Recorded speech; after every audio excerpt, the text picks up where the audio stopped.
anggota Jemaat GKI Klasis Bojonegoro dimanapun Anda berada. Jumpa lagi dalam acara Resapi, Renungan Singkat Pemelihara Iman. Firman Tuhan kali ini akan dibaca dari 1 Samuel pasal 2 ayat 1. Lalu berdoalah Hana, katanya, hatiku bersukaria karena Tuhan, tanduk kekuatanku ditinggikan oleh Tuhan. Mulutku mencemoohkan musuhku, sebab aku bersukacita karena pertolonganmu. Saudara-saudara sekalian, banyak orang ketika ditimpa masalah dihancurkan oleh masalah itu. Sebaliknya, tidak sedikit juga orang yang ketika diberkati, akhirnya juga hancur oleh berkat itu.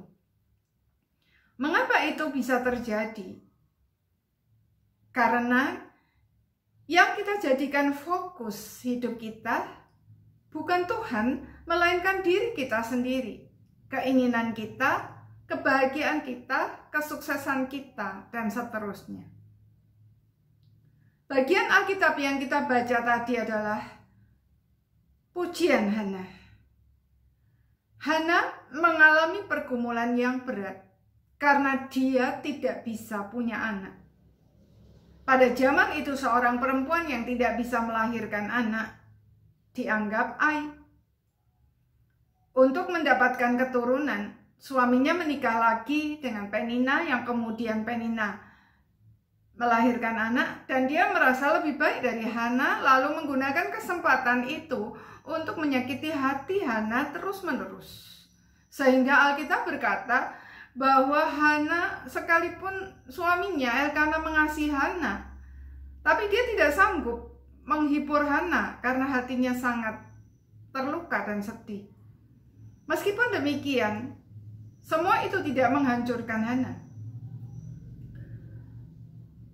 Dia datang ke bait Allah, dia mencurahkan isi hatinya kepada Tuhan. Dan dia tidak peduli kalau dia disalahpahami. Imam Eli menyangka dia perempuan yang sedang mabuk. Tapi dia berkata, jangan pandang aku sebagai perempuan dursila, karena aku bukan seperti itu.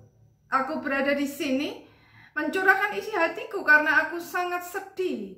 Dan ketika Imam Eli memberikan janji firman Tuhan, Hana segera percaya. Lalu dia pulang dengan muka yang berseri-seri, walaupun dia belum mengalami apapun. Dan setahun kemudian Allah menepati janjinya.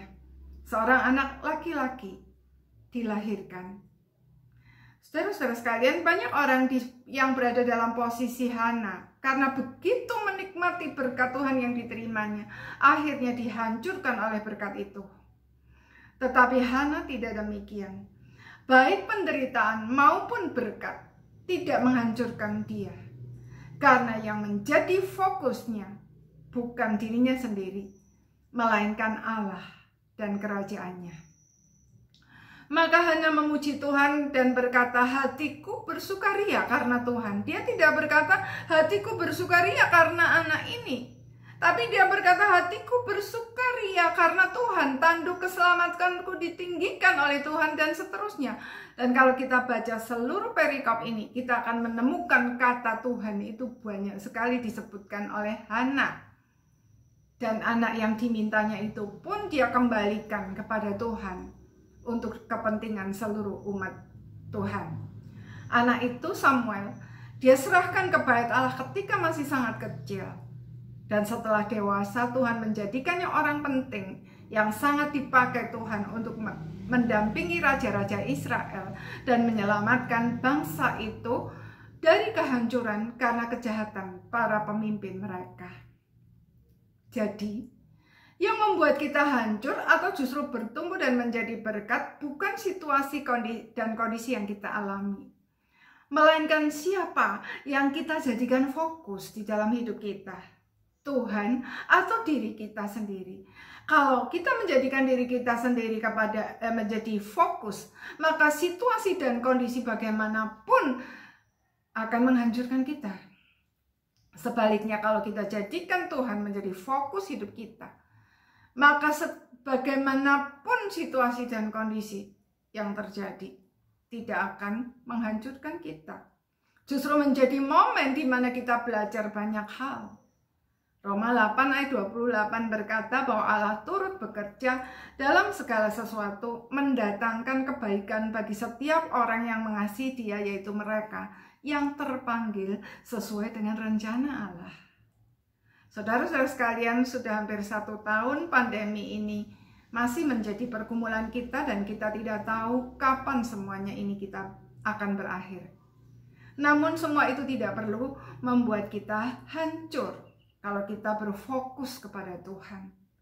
Justru saat ini kita mendapatkan kesempatan untuk mengalami pengalaman-pengalaman iman yang baru dengan Tuhan, dan menemukan cara-cara baru untuk melayani Dia, untuk berkarya, dan lain sebagainya.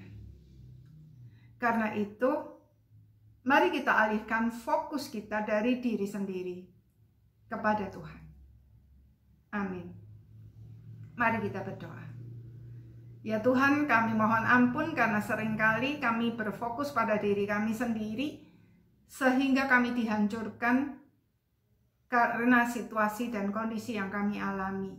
Tolong kami agar kami mulai belajar berfokus kepada Tuhan dan menjadikan Engkau menjadi satu-satunya yang berkuasa, satu-satunya yang memerintah hidup kami.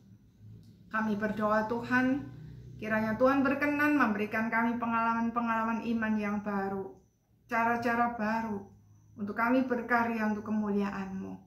Dan kiranya pandemi ini tidak akan menjadi sia-sia, tetapi pandemi ini menjadi kesempatan bagi kami untuk mengalami banyak hal.